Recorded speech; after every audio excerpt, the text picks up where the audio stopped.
Сәлем достар, менің каналыма қош келіпсіздер. Менің каналыма тіркеліп, қолдап, лайк басып, комментарий жазуды ұмытпаңыздар. Достар, бүгінгі жасайтын тағамымыз қайнатпа сорпа. Бұл қайнатпа сорпаны өз барлықтарымыз білеміз. Пайдасы зор, адамға ауырсақ та осы қайнатпа сорпаны ішеміз. Кей кезде шаршағаныңды да басатын қайнатпа сорпа. Осы қайнатпа сорпаның жасалу түрімен сіздермен бөлісейін. Ең алдымен бізге свежий ет керек. Осылай сүйек саяғымен ет қосамыз, жілігімен бөліп, барлығын үлкен-үлкен қылып турап аламыз. Енді газымызға қазанымызды қойып, қазанға су құямыз, және де етімізді жуып, шайып, тазалап, бисмилля деп тамағымызды бастаймыз. Суға етті салдық, енді бетін жабамыз.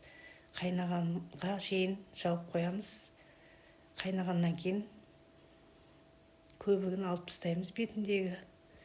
Достар, газдың отын жай қоямыз, қатты қоймаймыз. Өйткені бірінші қайнаған кезде етіміз жай отта қайнау керек. Одан кейін шамалы көтересіздер.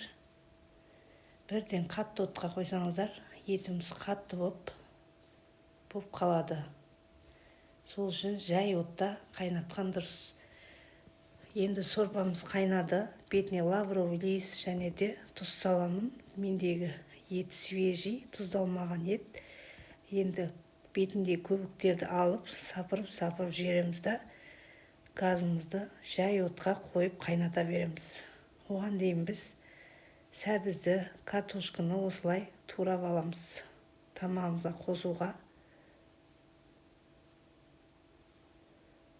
Сосын бірінші қазанымызды шөмішпен сапырып жібереміз сорпасын. Одан кейін пиязымызды саламыз. Одан кейін картошка, сәбізді бірыңғай салып тастаймыз.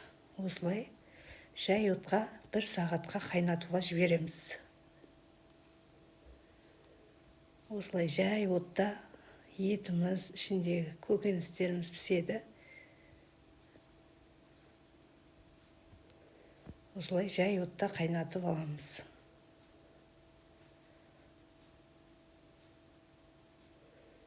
Енді тұзын, дәмін көресіздер. Тұзы кем болса, тұзын саласыздар. Одан кейін енді 1 сағат өтті, тамағымыз дайын. Енді кеселімізге әкеліп, құйып, тамағымызды ұсына берсек болады. Достар, осылай қайнатпа сорпа жасап ішуге болады. Өте керемет, дәмі де керемет болған. Сіздер де жасап көріңіздер.